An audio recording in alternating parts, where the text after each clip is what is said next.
Hello and welcome to the Fighting Moose podcast. I'm your host, Jason Hendrickson. This is a podcast where I retell stories, some fictional and some historical, that can be enjoyed by people of all ages.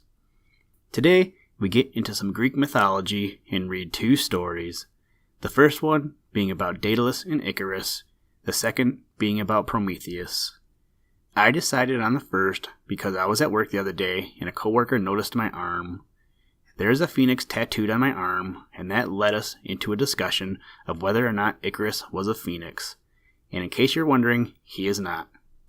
The second story is a result of my reading.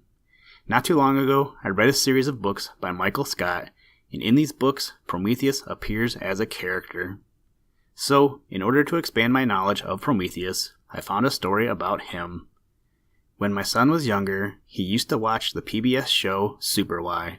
In every episode, there was a problem that they were having and they were trying to solve, and somebody would always say something to the effect of, if you have a question, where do you look? You look in a book. Looking for answers in a book has probably gone by the wayside due to Google and other search engines being the way they are now, but sometimes it is nice to sit down, research your question, and answer your questions using books. Anyway, I hope you are gearing up for some summer reading. I haven't stopped by the library yet to see what they have up their sleeves for the summer reading program, but I did tell my son that we do need to do some reading this summer while he is off of school. We'll see how that goes. Now, let's turn to today's story. I hope you enjoy. Let's begin. Liftoff. We have a liftoff.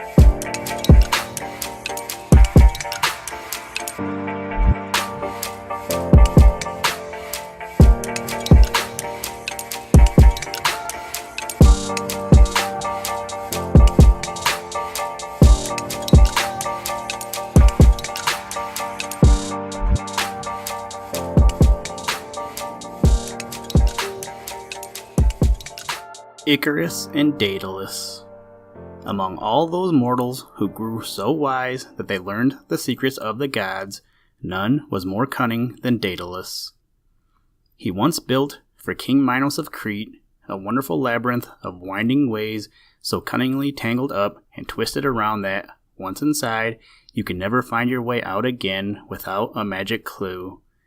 But the king's favor veered with the wind, and one day he had his master architect imprisoned in a tower. Daedalus managed to escape from his cell, but it seemed impossible to leave the island, since every ship that came or went was well guarded by order of the king. At length, watching the seagulls in the air, the only creatures that were sure of liberty, he thought of a plan for himself and his young son Icarus, who was captive with him. Little by little, he gathered a store of feathers great and small. He fastened these together with thread, molded them in with wax, and so fashioned two great wings like those of a bird. When they were done, Daedalus fitted them to his own shoulders, and after one or two efforts, he found that by waving his arms he could winnow the air and cleave it, as a swimmer does the sea. He held himself aloft, wavered this way and that with the wind, and at last, like a great fledgling, he learned to fly. Without delay, he fell to work on a pair of wings for the boy Icarus, and taught him carefully how to use them, bidding him beware of rash adventures among the stars. "Remember," said the father, "never to fly very low or very high, for the fogs about the earth would weigh you down, but the blaze of the sun will surely melt your feathers apart if you go too near." For Icarus, these cautions went in at one ear and out by the other. Who could remember to be careful when he was to fly for the first time? Are birds careful? Not they. And not an idea remained in the boy's head but the one joy of escape. The day came, and the fair wind that was to set them free. The father bird put on his wings, and, while the light urged them to be gone, he waited to see that all was well with Icarus, for the two could not fly hand in hand. Up they rose, the boy after his father. The hateful ground of Crete sank beneath them, and the country folk, who caught a glimpse of them when they were high above the treetops, took it for a vision of the gods, Apollo perhaps, with Cupid after him. At first there was terror in the joy. The wide vacancy of the air dazed them. A glance downward made their brains reel. But when a great wind filled their wings, and Icarus felt himself sustained, like a halcyon bird in the hollow of a wave, like a child uplifted by his mother, he forgot everything in the world but joy. He forgot Crete and the other islands that he passed over. He saw but vaguely that winged thing in the distance before him that was his father Daedalus. He longed for one draught of flight to quench the thirst of his captivity. He stretched out his arms to the sky and made towards the highest heavens. Alas for him! Warmer and warmer grew the air. Those arms that had seemed to uphold him relaxed. His wings wavered, drooped.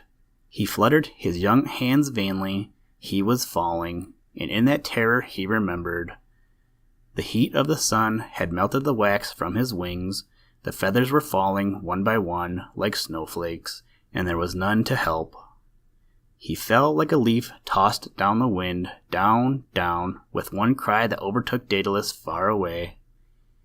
When he returned and sought high and low for the poor boy, he saw nothing but the bird-like feathers afloat on the water, and he knew that Icarus was drowned.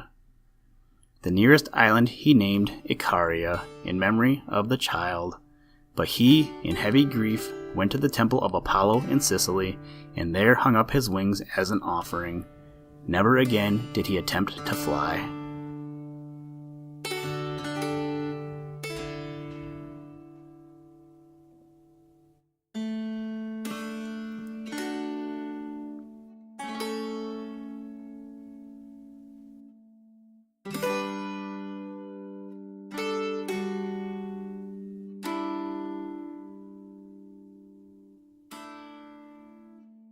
Prometheus.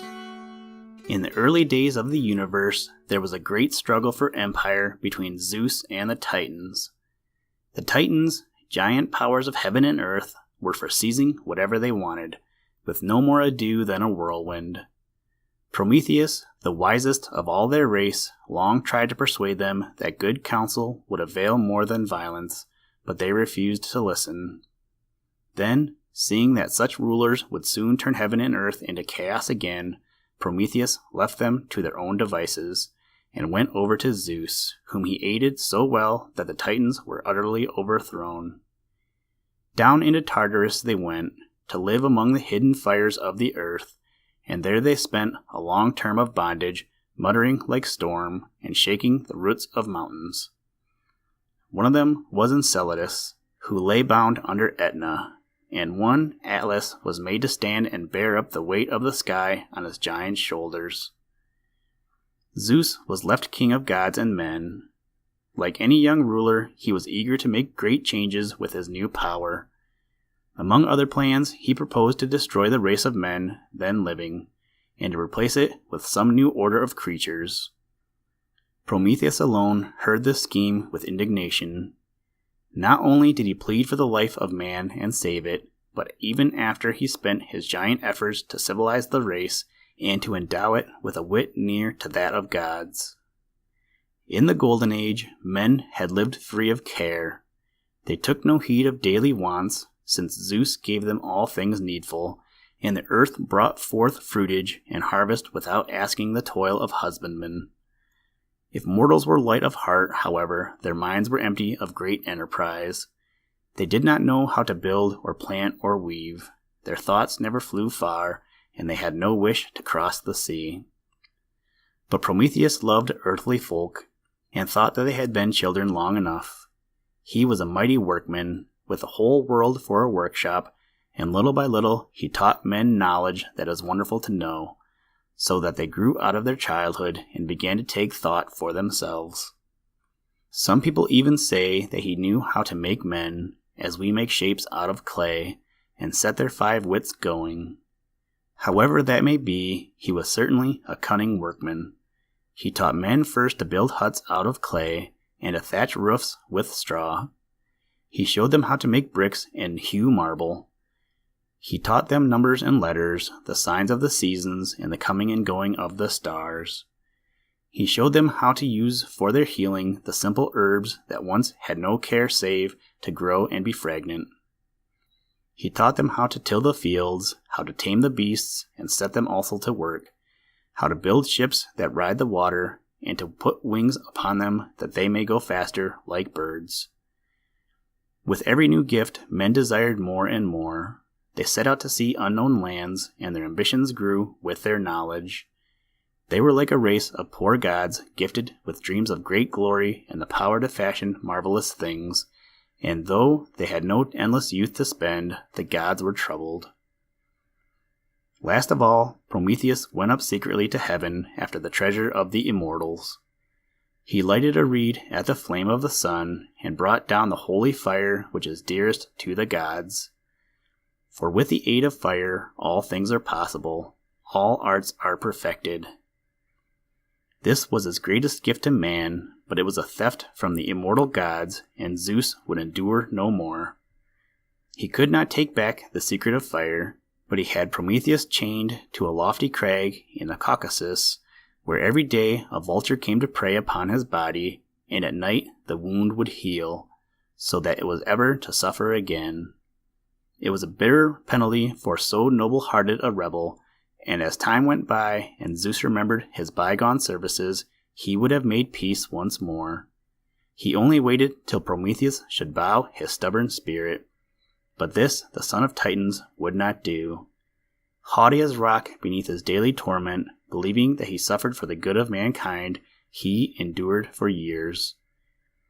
One secret hardened his spirit. He was sure that the empire of Zeus must fall some day, since he knew of a danger that threatened it. For there was a certain beautiful sea nymph, Thetis, whom Zeus desired for his wife. This was before his marriage to Queen Juno. Prometheus alone knew that Thetis was destined to have a son who would be far greater than his father. If she married some mortal, then the prophecy was not so wonderful. But if she were to marry the king of gods and men, and her son should be greater than he, there could be no safety for the kingdom. This knowledge Prometheus kept securely hidden, but he ever defied Zeus, and vexed him with dark sayings about a danger that threatened his sovereignty. No torment could wring the secret from him. Year after year, lashed by the storms and scorched by the heat of the sun, he hung in chains, and the vulture tore his vitals, while the young Oceanitis wept at his feet, and men sorrowed over the doom of their protector. At last, that early enmity between the gods and the Titans came to an end. The banished rebels were set free from Tartarus, and they themselves came and besought their brother Prometheus to hear the terms of Zeus. For the king of gods and men had promised to pardon his enemy, if he would only reveal this one troublous secret. In all heaven and earth there was but one thing that marred the new harmony, this long struggle between Zeus and Prometheus, and the Titan relented. He spoke the prophecy, warned Zeus not to marry Thetis, and the two were reconciled. The hero Heracles, himself an earthly son of Zeus, slew the vulture and set Prometheus free. But it was still needful that a life should be given to expiate that ancient sin, the theft of fire. It happened that Chiron, noblest of all the centaurs, who are half horses and half men, was wandering the world in agony from a wound that he had received by a strange mischance. For, at a certain wedding feast among the Lapithae of Thessaly, one of the turbulent centaurs had attempted to steal away the bride. A fierce struggle followed, and in the general confusion, Chiron, blameless as he was, had been wounded by a poisoned arrow. Ever tormented with the hurt and never to be healed, the immortal centaur longed for death, and begged that he might be accepted as an atonement for Prometheus. The gods heard his prayer and took away his pain and his immortality. He died like any wearied man, and Zeus set him as a shining archer among the stars. So ended a long feud. From the day of Prometheus, men spent their lives in ceaseless enterprise, forced to take heed for food and raiment. Since they knew how, and to ply their tasks of art and handicraft, they had taken unresting toil upon them, but they had a wondrous servant at their beck and call, the bright-eyed fire that is the treasure of the gods. Listen, Tranquility Base here. The Eagle has landed.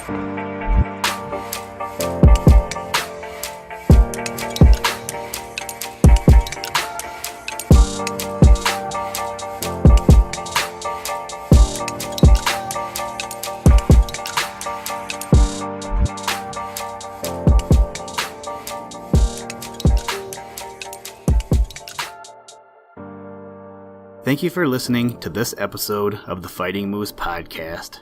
Please join us next time as we read another story. It's supposed to be about the riddle of the Sphinx, according to my schedule, but I've been wanting to read Gulliver's Travels lately, so we will see whether it's the riddle of the Sphinx or Gulliver's Travels. Today's music was provided by the artist Drake Stafford, and also by the artist Blue Dot Sessions. For more information to download and or listen to audio or materials from all our recordings, or to contact us, please visit www.thefightingmoose.com, or you can follow links in the show notes. And as always, try and do a random act of kindness every day. Whoop! Shark attack! Nom nom nom nom. Jellyfish, pan sandwich, turkey, snowman, dolphin, helicopter, last supper, monkey in a zoo. What? Gear shift.